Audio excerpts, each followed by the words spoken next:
I have you loud and clear, and welcome aboard the International Space Station. Thank you. Colonel Anne McClain, so good. Honestly, so amazing to hear from you while you're aboard the International Space Station. First, I just want to thank you for taking the time to chat with us today.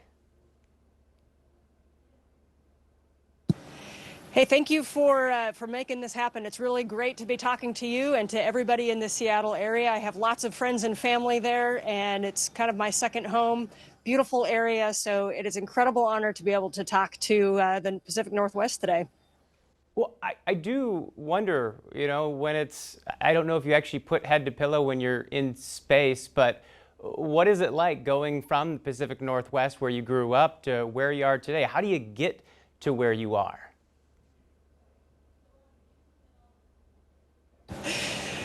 Yeah, well, how do you get to where you are? It's really one step at a time, intentionally in a really out to a really far goal in one direction. But you mentioned growing up in the Northwest. I think, like a lot of us that grow up in the Northwest, sometimes we don't fully appreciate everything that we got to grow up with: the mountains and the trees and the lakes and the different weather and the culture and until we go somewhere. So one of my favorite things now on where my career has taken me is getting to come back and visit. But getting to the goal, it was as a little girl growing up in Spokane. I had my sights set on being an astronaut. First time I told my parents I wanted to be an astronaut, I was only 3 years old. And then I just, really kept working toward it. Like I said, one step at a time, always in the direction of your goals. Don't ever self-eliminate from goals. So many people give up on their own goals before they're ever told they can't do it. And I would just say, I think my biggest key to success coming from Spokane to the International Space Station was never giving up on myself. And I do wonder, when you talk that way, I think you kind of understand the gravity of the situation, no pun intended. There are so many people that look up to someone like you that reach these highest goals. Do you feel that pressure from young people looking up to you, kind of paving a way and telling them, hey, this is all possible?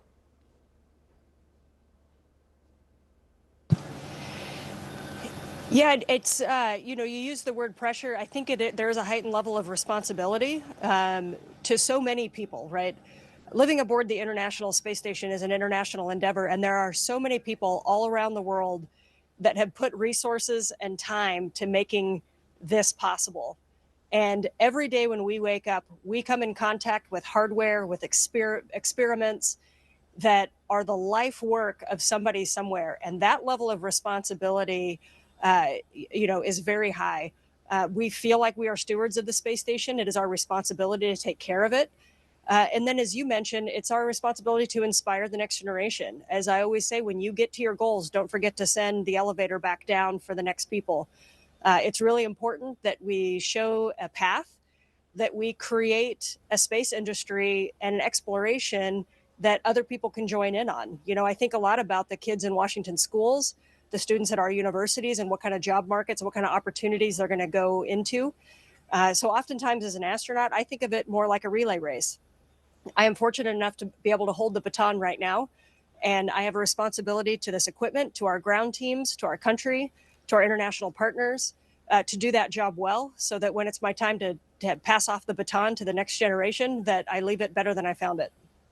Well, and I understand this is the second time you've held onto that baton. What's the difference between the last time you were on the ISS and this one?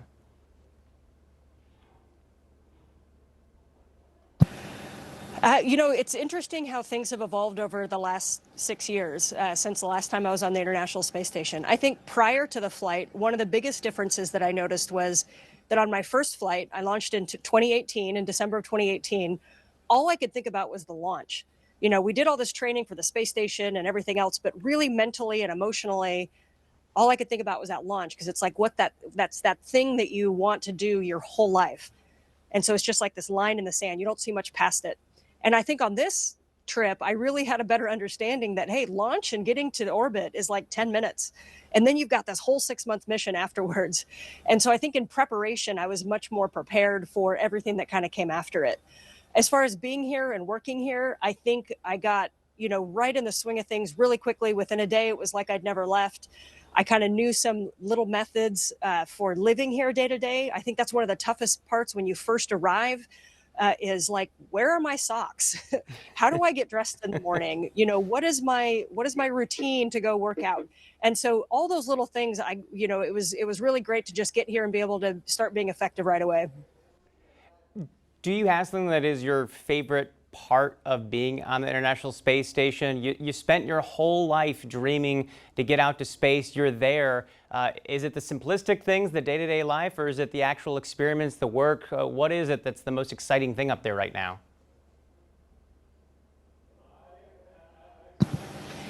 Yeah, I think every single day, every single month on Space Station, we are having scientific breakthroughs. And I really encourage people, if you haven't heard that much about it, to go read about the International Space Station and some of its major breakthroughs. In fact, you can do an internet search for Space Station breakthroughs, and you can find some of our top 20 scientific breakthroughs. And I think one of the cool things being here as opposed to 6 years ago is watching how some of the technology has developed, where we go from starting to grow protein crystals. Like, 6 years ago, we were asking, can we? And now we're moving on to like, hey, let's try to scale this protein crystal growth so we can really help scientists on the ground with disease pathology research. And so I think for me, what the coolest part of waking up every day here is that I know that there's a higher purpose. NASA's motto is for the benefit of all. And every single day when my crew and I wake up, everything that we do is for the benefit of all. The experiments that we're running, the scientific data, it's not proprietary, it's shared. NASA data is shared because we are doing it literally just for the betterment of humankind. And getting to be part of that and knowing that there's a higher purpose is, I think, really meaningful and really special to be part of. When you talk about the higher purpose, I do wonder what it's like. So many of us, we have a job, we punch the clock, we go home. This is a very different lifestyle. It's a very different thing. You're talking about this in such a worldly way, talking about how it connects so many countries, so many people. When did you first start to realize my job is going to be much different? And I don't mean in the astronaut sense of way. I mean just in the connectivity to the rest of the world.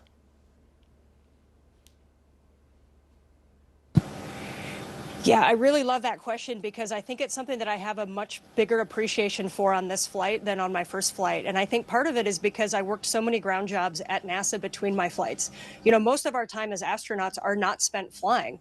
This is my second flight. I've been at NASA for 12 years, and this is my second space flight. I was going to say only, but this is my second space flight. There's no only there. It's incredible.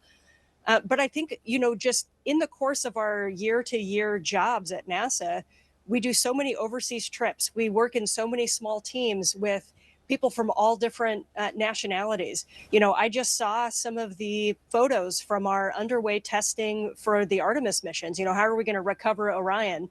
And I looked around at these pictures and I was like, I have worked with half of the people there, even though they're from Japan and they're from Europe. I recognize these faces. I've had experiences with them. And so I think over time, you just start realizing that literally everything that I'm doing and touching and talking to every single day are from people all around the world.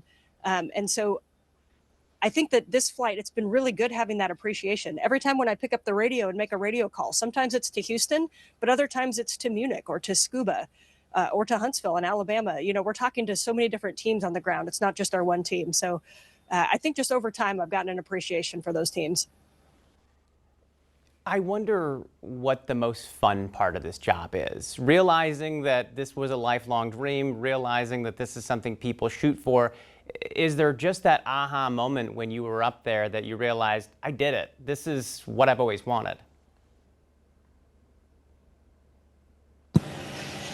Yeah, there's definitely some very profound moments. I think like looking out the window when you first get to orbit and seeing Earth from the outside is always a very, very profound first for every astronaut on every flight.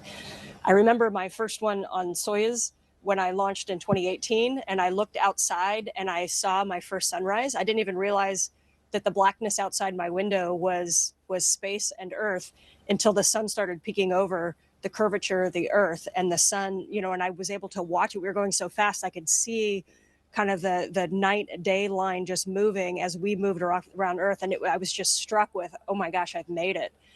And on this flight, it was just as profound. We got out of our seats in Dragon and I floated right over to the window and I looked back at Earth and it was like, wow, I'm not on my home planet again. And it is really profound to look back and actually just realize how small our world is. And I know that sometimes that can sound cliched. We say it's a small world, but our world really is small.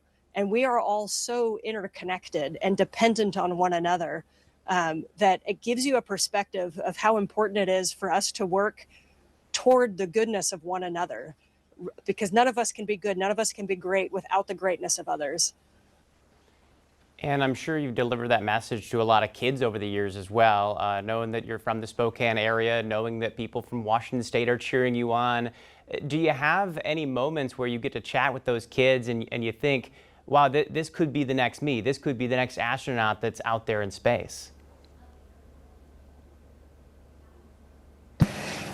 I definitely, every time I talk to classrooms, a lot of times I think, man, I never got this opportunity. Like, I'm so glad that I get to be here with these kids, and maybe, one of them is going to listen to me and realize kind of what it takes. Maybe they'll start believing in themselves a little bit more, regardless of what their dream is. Whether it's to be an astronaut or whatever they're dreaming of, whatever their passion is. Really just sharing with kids that the most important thing is to trust yourself, to listen to the people around you that believe in you, because all of us have people that believe in us. And then there's always voices out in the world telling us that it's not realistic, it's not practical, that's not for kids like you. And you can just choose to not listen to those voices, choose to only listen to the voices of the people that believe in you. And one of the neatest things, now that I've been, is going to show my age a little bit, but some of the kids that I talked to early on in my NASA career are now working in the space industry. I've run into a couple of them that maybe went to my high school and now they work in the space industry at NASA, or they picked up internships. And they'll say, I remember when you talked to my class when I was a sophomore, and I'm just so profoundly impacted. I think I get a lot of meaning in life when I get to be part of somebody else's story. And so those are really meaningful moments to me. And I hope that maybe somebody listening today, child or adult, will take the message of, hey, believe in yourself. Curious about the non-space or scientific side. Do you ever just have any moments where you think, boy, this wasn't what I thought it was going to be? I imagine that there's downtime, personal time when you're not on the clock. Even if there are only a few minutes or seconds in between. What are those times like? What do you do in the International Space Station when you don't have a task at hand? Yeah, one part of living in space is recognizing that human psychology was not built to be working 24/7, right? And so we actually carry, week to week, we carry pretty normal business hours, maybe a little longer than normal hours. We have about a 12-hour working day between our morning meeting and our evening meeting. And the ground keeps us very busy during those times. You had mentioned earlier about punching a clock. We don't punch a clock, but we certainly follow a clock on our schedules, getting from task to task. But then it's really important that we have the downtime. We have downtime in the evenings. We get most of our weekends free. And even during the day, there's little kind of moments of what we call gray space, just a little bit of free time in between activities. And those are really important just because as human beings, we may be off the planet, but we are not away from our lives. We still have family and we still have friends and we still have, issues that arise on Earth that we need to take care of. And so our downtime looks a lot like most people's downtime. Maybe we're not going to concerts or going out to eat, but we certainly have access via technology to watch sports events. We can video chat with our families and friends, kind of show them around the space station. And then we sit around and we talk to each other about nothing to do with space, right? We just get to know each other as people on a deeper level. So a lot of living in space is also kind of living your personal life in space as well. Well, I hope you get a chance to catch some Mariners games while you're up there, at least keep tabs on the team. They just got underway. They're 2-2 if you haven't heard yet. Hopefully I haven't messed up any tape delays. I wanted to know, I understand that just the idea of seeing gravity is always something that pulls people in. Did you want to give us a demonstration of what it actually looks like when you're untethered there in the space station? Sure thing. You were actually asking about kind of one of my fun moments, and I will tell you this. Sometimes we joke that us astronauts, we develop a lot of skills that are never going to help us on Earth. But one of the cool moments is when you can jump from wall to wall and catch other handrails without even using your hand. You know, your feet just kind of develop this method of finding the handrails and stabilizing yourself wherever you go. So I could walk toward the camera, or I could walk away from the camera, you know, or that one's, there's a lot of science equipment on that side. So I'm not going to stick my feet over there, or some of our scientists might get a little concerned. That one wasn't quite as graceful, but those are pretty fun. It's one of those things I never thought about until just recently. Obviously, the whole world was watching this latest crew coming back down to Earth after spending so much time in space. And I guess sometimes we almost have gotten too used to people traveling to and from space, but I was watching folks in wheelchairs after landing, and it didn't dawn on me until that moment, like, wait a second, after you've been in space for a while, those first steps back on Earth must be a lot different than those steps that you just showed us there.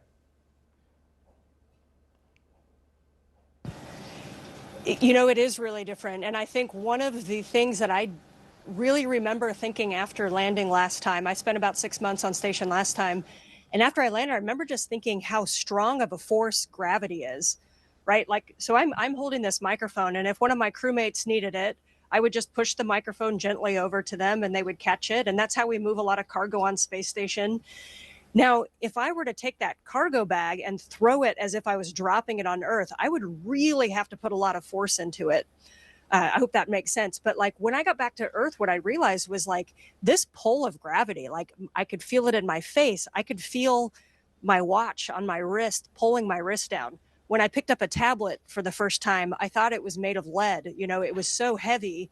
And so gravity is a very strong force.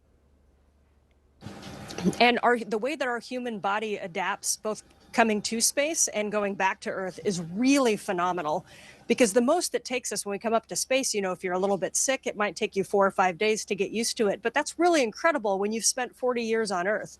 And then conversely, going back to Earth, your body and your muscle takes a little bit of time to adjust. I think for me, like my lower back, you know, your back is has kind of some squishy parts in it, your spine. And so when you get back to Earth and that gravity kind of compresses everything again, it can be a little bit painful. But you're absolutely right. Coming back to Earth is quite an adjustment for the astronauts. So I know in the past you were a rugby player. I imagine no rugby within the first couple weeks of getting back on Earth. Yeah, definitely. I'm going to forgo the rugby for a little while. I do think that the lessons that I learned playing rugby on, you know, getting to a point of exhaustion and keep going, or taking a hit and keeping going, it's something that I often relate to doing a spacewalk. When you're out and working in the suit, you have a really high metabolic rate over a very long period of time. The suit can be rigid, it can be unforgiving. And so you might get bumps and bruises here and there. And just like a rugby match at those times, it's most important to key in your mind and do mind over matter, and use your kind of problem solving skills to make yourself more efficient, so that you're not physically exerting yourself as much. Well, Colonel McClain, I cannot thank you enough for taking the time up there on the International Space Station, talking with myself and also our Fox 13 viewers. We do appreciate you back here in the state of Washington. Thanks again. Thank you, and have a great day in the Pacific Northwest. Station, this is Houston ACR. That concludes the event. Thank you. Thank you.